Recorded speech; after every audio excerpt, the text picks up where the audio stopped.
할렐루야! 오늘도 이 은혜로운 자리에 나오신 모든 성도님들을 환영하고 축복합니다. 오늘의 이 금요 성령 집회의 시간을 통하여서 우리 성도님들께 성령의 바람이 불어오고 하나님이 주시는 큰 은혜로서 변화되는 시간이 되시길 진심으로 소망합니다. 오늘의 본문 말씀을 살펴보시면요, 선지자 엘리사와 그리고 한 과부의 이야기를 다루고 있습니다. 본문에 등장하는 이 과부는요, 엘리사를 만나던 그 순간 너무나도 어렵고 곤란한 상황에 처해 있던 상황이었습니다. 본문의 1절을 보시면 그녀의 상황에 대해서 잘 소개를 하고 있는데요. 먼저 과부의 남편은 이미 죽어 세상을 떠난 상황이었습니다. 그리고 그녀에게는 2명의 아들만이 남아있는 상태였는데 그 2명의 아들조차 빚으로 인해서 종으로 팔려나갈 그런 위기의 순간을 과부가 맞이하고 있었습니다. 이러한 위기의 상황으로 인해서 과부는 자신의 모든 가족을 잃게 생겼고 또한 여인의 몸으로 혼자 살아가야 되는 이런 어려운 상황에 처하게 되었습니다. 이런 안타까운 과부의 상황 속에서도 그녀를 도와줄 만한 사람은 전혀 없었습니다. 버팀목이 되어야 됐던 남편은 이미 죽어서 이 세상에 없는 상황이었고요. 과부의 2 아들들은 그녀에게 지어진 빚을 갚을 정도의 힘과 능력이 없는 상황이었습니다. 그렇다고 본문의 말씀에 과부를 도울 만한 친척이나 이웃이 있다는 말씀도 전혀 없었습니다. 즉 과부는 이 어려운 상황 속에서도 누군가를 의지하거나 도움의 손길을 바랄 만한 구석이 전혀 없었던 상황이었습니다. 남편은 죽고 남은 2 아들은 종으로 팔려나가야 되는 그러한 상황 속에서 과부는 그 누구도 의지할 수 없었습니다. 그 어떤 도움의 손길도 바랄 수 없었습니다. 이러한 그녀의 상황은 너무나 처절하고 절망스러운 상황이었습니다. 이러한 과부와 같은 위기는 세상을 살아가는 사람이라면 누구나 마주할 수 있는 상황입니다. 누구에게나 위기는 찾아올 수 있고요. 찾아온 위기는 혼자서 극복할 수는 없습니다. 그리고 홀로 극복할 수 없는 큰 위기는 우리를 고난에 빠뜨리고 우리를 무너뜨리려고 합니다. 그런데 이렇게 어려운 위기 속에서 그 누구에게도 의지할 수 없고 도움의 손길을 바랄 수 없게 된다면 우리는 완전히 절망하고 무너질 수밖에 없습니다. 이러한 상황 속에서 보통 사람들은 크게 절망하거나 낙심합니다. 혹은 자신에게는 더 이상 희망이 없다고 생각하여 위기를 극복하고자 하는 의지를 완전히 잃어버리기도 합니다. 또 어떤 경우에는요, 이 위기를 쉽게 해결하기 위해서 잘못된 선택을 하기도 합니다. 그리고 이 잘못된 선택으로 인하여서 자신의 위기가 더 큰 고난으로 다가오는 비극을 맞이하기도 합니다. 이렇듯 우리가 살아가고 있는 이 세상은 고난으로 가득한 세상이고요. 이 고난으로 가득한 세상을 살아가는 우리는 너무나도 나약하고 불완전한 존재입니다. 그렇게 연약하고 불완전한 사람들은요, 이러한 사람들의 약점을 보완하기 위해 혼자 살아가지 않고 함께 살아가려고 하였습니다. 가정을 이루고 사회를 이루며 국가라는 공동체를 세움으로써 사람의 연약함과 불완전함을 극복하고자 하였습니다. 그러나 그 결과는 어떻습니까? 모든 사람들이 자신의 불완전함과 연약함을 극복하고 모두가 행복을 누리기 위해 공동체를 세우고 함께 살아가려고 하였으나 그 결과는 완벽하진 않았습니다. 이 사회를 바라보면요, 행복을 누리는 사람들 그리고 불을 누리는 사람들도 분명 존재하지만요, 반대로 불행을 겪거나 곤빈하게 살아가는 사람들도 너무나도 많습니다.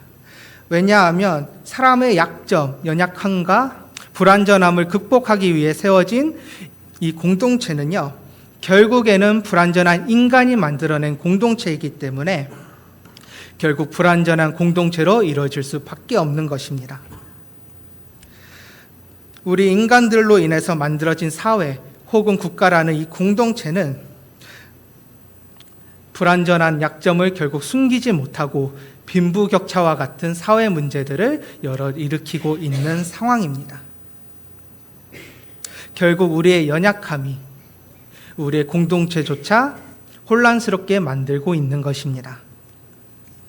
과부에게 이러한 위기가 다가온 것도 이러한 불완전한 사람으로 만들어진 불완전한 공동체로 인한 것이었습니다.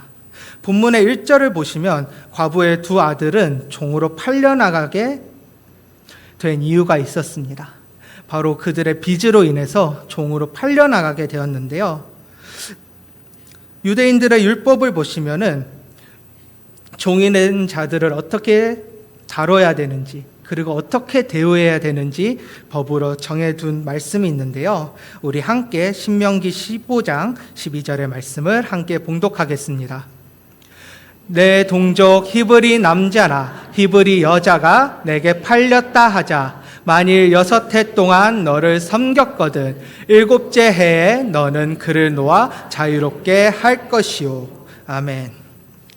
율법에 따르면 종으로 팔린 히브리인들은요 6년간 자신을 산 주인을 섬기며 살아가야만 합니다. 그 대신 그가 종이 된 지 7년째 되는 해에는 그를 자유롭게 풀어줘야 된다고 말씀에서 이야기하고 있습니다.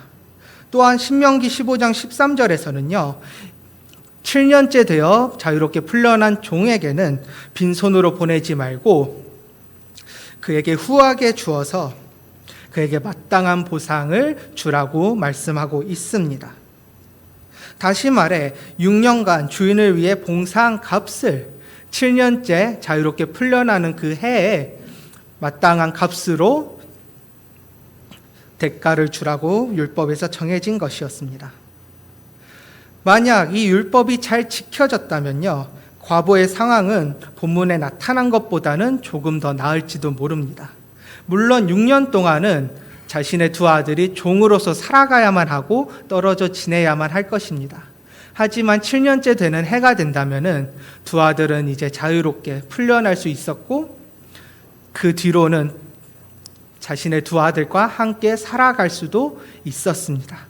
그리고 빈손으로 들어오는 게 아니라 마땅한 보상까지 받고 돌아오기 때문에 그 뒤의 삶은 좀 더 나아졌을지도 모릅니다. 하지만 안타깝게도 율법으로 정해진 이 법은 잘 지켜지지 않았습니다. 하나님께서 히브리인들에게 명하신 율법이었으나 사람들은 그 율법을 잘 지킬 정도로 욕심에 자신의 욕망에 강하지 못했습니다.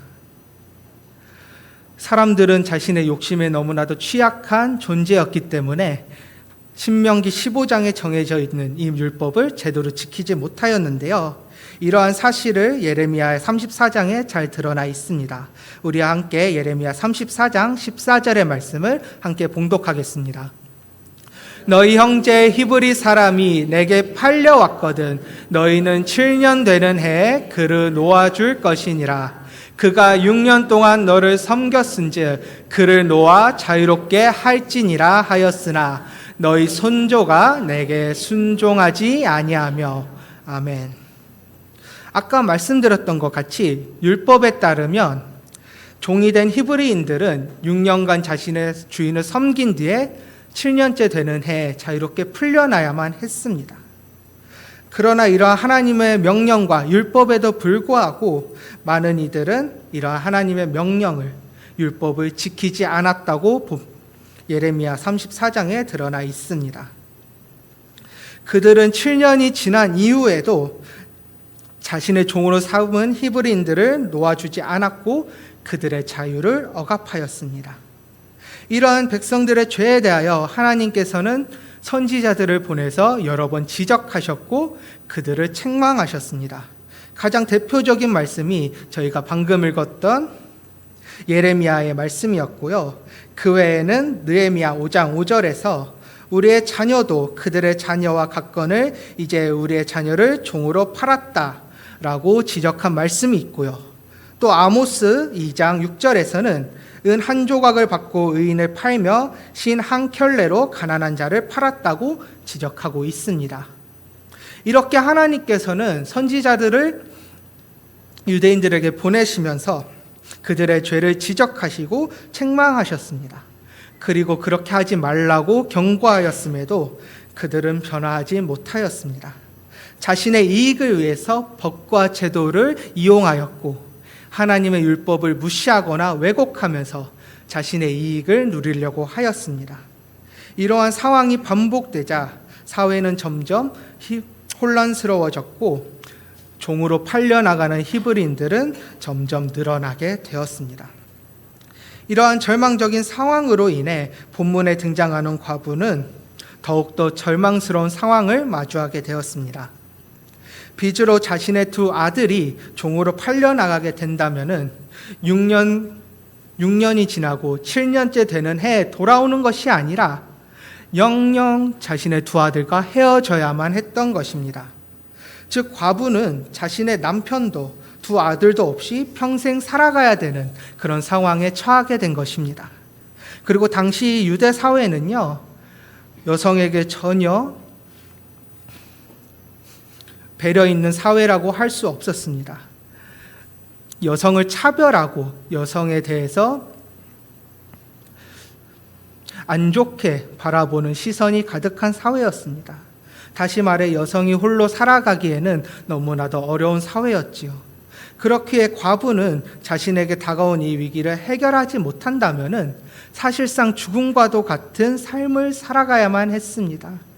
남편도 아들도 없이 의지할 데 없이 홀로 살아가야 되는 이 과부의 삶은 너무나도 고난스러운 것이었습니다. 사랑하는 성도 여러분, 만약 오늘 본문 속에 과부와 같이 감당하지 못할 고난을 마주하게 된다면 어떻게 하시겠습니까? 나의 앞에 놓여진 이 고난으로 인하여서 나의 삶이 무너지고 완전히 파괴될 때 그 절망의 구렁텅이에서 빠져나올 수 있으시겠습니까? 그리고 이렇게나 절망스러운 상황 속에서 그 누구도 의지할 수 없고 그 누구의 도움도 바랄 수 없는 상황이라면은 우리는 어떻게 되겠습니까? 아마 쉽게 극복하지 못할 것이고 낙심하며 절망에 빠질 수밖에 없을 것입니다. 그리고 많은 사람들, 이 세상을 살아가는 사람들이 실제로 자신에게 다가온 고난을 극복하지 못하고 절망하며 삶을 포기하는 경우도 종종 있습니다. 그러나 우리는 이러한 어려운 상황 속에서도 우리의 삶을 포기해서는 안 됩니다. 이러한 절망 속에서도 낙심하며 무너져서는 안 됩니다. 어떠한 고난과 시련 속에서도 우리를 지켜주시고 함께 하시는 하나님을 기억하며 나아가야만 합니다.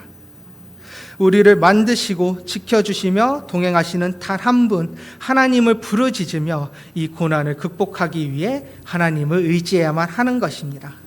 그리고 오늘의 본문 말씀에 등장하는 과부가 그러하였습니다. 그녀는 그 어떠한 희망도 없고 절망만 가득한 상황 속에서 그녀는 선지자 엘리사를 찾아가게 됩니다. 그리고 그녀는 엘리사에게 이렇게 얘기합니다. 당신의 종 나의 남편이 이미 죽었는데 당신의 종이 여호와를 경외한 줄을 당신이 아시는 바니이다. 과부는 엘리사에게 자신의 어려움에 대해서 먼저 얘기하지 않았습니다.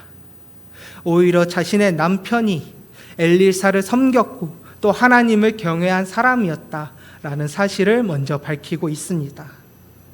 이러한 과부의 행동을 통해 저희가 알 수 있는 것은요, 과부가 세상적인 요소로, 물질적인 요소로 자신의 상황을 극복하려고 했던 것이 아니라 자신의 남편이 경외하였던 하나님을 의지하고자 하는 모습을 이 말씀을 통해서 알 수 있는 것입니다.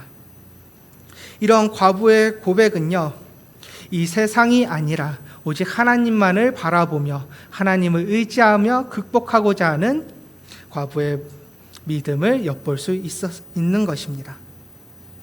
이러한 과부의 요청에 엘리사는 그녀에게 다음과 같이 질문하고 있습니다. 내가 너를 위해서 어떻게 하랴? 내 집에 무엇이 있는지 내게 말하라 라고 과부에게 질문을 합니다. 이 질문을 들은 과부에게는 엘리사에게 이렇게 대답을 합니다. 우리 집에는 기름 한 그릇밖에 없습니다. 그 외에 내게 가진 것이 전혀 없습니다 라고 엘리사에게 고백을 합니다. 이러한 과부의 대답을 통해서 과부의 상황이 얼마나 절망스러운지 저희는 엿볼 수 있습니다. 빚을 갚아야만 과부의 두 아들을 지킬 수 있고 종으로 팔지 않을 수 있는데 그 빚을 갚을 만한 재물이나 재산이 전혀 없는 상황이었고 그나마 있는 것이 겨우 기름 한 그릇이었다고 과부는 얘기하고 있습니다. 이러한 절망스러운 과부의 상황에서 엘리사는 그녀에게 뭔가 이상한 말씀을 전하게 되는데요. 우리 함께 열왕기하 4장 3절에서 4절의 말씀을 함께 봉독하겠습니다. 이르되 너는 밖에 나가서 모든 이웃에게 그릇을 빌리라. 빈 그릇을 빌리되 조금 빌리지 말고 너는 내 두 아들과 함께 들어가서 문을 닫고 그 모든 그릇을 기름에 부어서 차는 대로 옮겨 놓으라. 아멘. 엘리사는 과부에게 자신의 이웃에게 가서 그릇을 빌려오라고 얘기하고 있습니다. 그것도 모든 이웃들에게 조금만 빌리는 것이 아니라 많은 그릇을 빌리라고 얘기하고 있습니다. 그리고 이웃들에게 빌려온 이 그릇들을 모아서 자신의 집에 있는 기름을 부어 넣으라고 엘리사는 얘기하고 있습니다. 저희가 상식적으로 생각할 때 이러한 엘리사의 말은 쉽게 이해할 수 없는 얘기입니다. 실제로 저희가 기름 한 그릇을 다른 그릇에 붓는다고 한들 결국 한 그릇을 채울 뿐입니다. 사실상 기름의 위치만 바뀔 뿐이지 기름이 늘어나거나 그 가치가 더 올라가는 그런 일은 일어나지 않습니다. 현실적인 상황에서는 그러했지요. 그런데 엘리사는 많은 그릇들을 빌려서 그 그릇들을 기름으로 채우라는 이상한 말을 전하고 있는 것입니다. 만약 다른 사람들이 이러한 엘리사의 말을 들었다면 고개를 갸우뚱하면서 이해하지 못했을 것입니다. 어쩌면 엘리사를 바라보며 그를 이상한 사람으로 취급할지도 모르지요. 특히 빚으로 인해 가족과 헤어져야 되는 그런 상황에, 그런 위기의 상황을 해결하고자 엘리사에게 찾아간 사람이라면은 이렇게나 아무런 소용도 없고 의미도 없는 행동을 하라는 엘리사의 말을 듣고 불쾌하게 여길지도 모릅니다. 어쩌면 자신을 모욕한다고 여길지도 모르지요. 하지만 과부는 이러한 엘리사의 말에 분노하거나 따지지 않았습니다. 오히려 그녀는 엘리사의 말을 듣고 그대로 순종하는 모습을 보여주고 있습니다. 그녀는 그녀의 아들들과 함께 이웃에게 가서 많은 그릇들을 빌렸고 자신의 아들들과 함께 그릇에 기름을 채우기 시작합니다. 상식적으로 보았을 때, 그리고 세상 사람의 눈으로 보았을 때 이러한 행동은 아무런 의미도 없습니다. 아무런 소용도 없는 일이지요. 한 그릇의 기름을 다른 그릇에 붓는다고 해봤자 결국엔 기름의 위치만 바뀔 뿐입니다. 그런데도 과부는 엘리사가 전한 말씀에 순종하며 기름을 붓고 있습니다. 사랑하는 성도 여러분, 이러한 과부의 모습을 우리는 본받아야만 합니다. 하나님께서는 종종 우리가 생각한 것과는 다른 계획과 뜻을 보여주실 때가 있습니다. 우리의 상식으로는 도저히 이해할 수 없고 우리의 생각으로는 전혀 생각치도 못한, 예상치도 못한 말씀을 우리에게 전하실 때도 있으십니다. 하지만 그런 순간 속에서도 하나님의 뜻을 의심하지 않으시길 바랍니다. 하나님은 결코 저희를 저버리지 않으시며 우리의 부르짖음을 외면하지 않으시는 분입니다. 그러한 하나님께서 우리에게 하신 말씀이 아무런 의미가 없을 리가 없습니다. 하나님께서는 우리가 결코 이해할 수 없는 방법으로도 우리를 도와주실 수 있다는 그 사실을 기억하며 굳게 믿는 우리 성도님들이 되시길 바랍니다. 그리고 본문에서 과부는 아까 말씀드렸듯이 이해할 수 없었던 엘리사의 말을 그대로 순종하였습니다. 마른 그릇에 한 그릇뿐인 기름을 붓는 아무런 의미가 없어 보이는 그 행동을 그대로 실천합니다. 그렇게 그녀가 말씀에 순종함으로써 하나님을 굳게 의지하는 모습을 보이자 그녀의 가정에는 놀라운 역사가 일어나게 됩니다. 분명 그녀의 집에는 한 그릇의 기름밖에 없었습니다. 그것이 과부가 가진 전부였습니다. 그런데 이상하게도 기름을 붓고 붓는데도 그 기름이 그치지 않았습니다. 과부가 이웃들에게 빌려온 모든 그릇들이 기름으로 가득 채워질 때까지 기름은 끊임없이 부어졌습니다. 그리고 이러한 놀라운 역사는요, 그녀와 그녀의 아들들이 빌려온 모든 그릇이 기름으로 가득 찼을 때 마침내 끝이 나게 됩니다. 이런 놀라운 역사를 경험한 과부는요, 다시 한번 엘리사를 찾아가게 됩니다. 그리고 과부가 엘리사를 찾아오게 되자 그는 과부에게 이렇게 얘기를 하고 있는데요. 우리 함께 열왕기하 4장 7절의 말씀을 함께 봉독하겠습니다. 그 여인이 하나님의 사람에게 나아가서 말하니 그가 이르되 너는 가서 기름을 팔아 빚을 갚고 남은 것으로 너와 내 두 아들이 생활하라 하였더라. 아멘. 하나님께서는 말씀에 순종한 과부의 문제를 해결해 주셨습니다. 그녀가 빚으로 자신의 두 아들을 잃을 상황에 놓이자 하나님께서는 놀라운 역사를 통하여서 그녀의 가족을 구원해 주셨습니다. 과부와 두 아들들이 부었던 이 기름을 팔아 번 돈으로 그 가정의 빚을 갚을 수 있게 해 주셨고요. 이를 통하여서 과부의 가정이 빚으로 인해 당면하게 된 문제를 해결하게 해 주셨습니다. 그리고 거기에 그치지 않고 과부와 두 아들이 함께 생활할 수 있는 자금도 마련하여 주셨습니다. 사랑하는 성도 여러분, 하나님께서는 저희가 예상하지 못했던 방향으로 우리를 인도하실 때가 있습니다.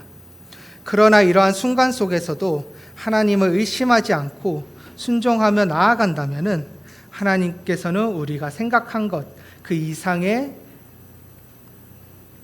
기적을 보여주십니다. 우리가 바래왔던 것 그 이상의 부족함을 채워주십니다. 과부도 마찬가지였습니다. 엘리사가 그녀에게 전했던 그 말씀은 결코 이해할 수 없는 말씀이었고 과부가 생각했던 것과는 다소 다른 말씀이었습니다. 하지만 과부가 그 말씀에 순종하며 나아갔을 때 하나님께서는 그녀의 문제를 해결할 기적을 일으켜 주셨고 뿐만 아니라 자신의 두 아들과 살아갈 길까지 열어주셨습니다. 이러한 하나님의 능력과 사랑을 굳게 믿고 기억하시기를 바랍니다. 어떠한 고난과 위기 속에서도 오직 하나님을 의지하고 그의 말씀에 순종하면서 하나님을 의지하는 성도님들이 되시길 진심으로 소망합니다. 우리는 어떠한 고난 속에서도 그리고 어떠한 어려움 속에서도 하나님을 의지하며 살아가야 됩니다. 그리고 이 어려움 속에서 하나님을 의지하실 때 하나님은 우리가 바래왔던 것 이상으로 놀라운 역사를 그리고 우리가 생각했던 것 이상으로 부족함을 채워주신다는 것을 굳게 믿으며 나아가는 성도님들이 되시길 진심으로 소망합니다.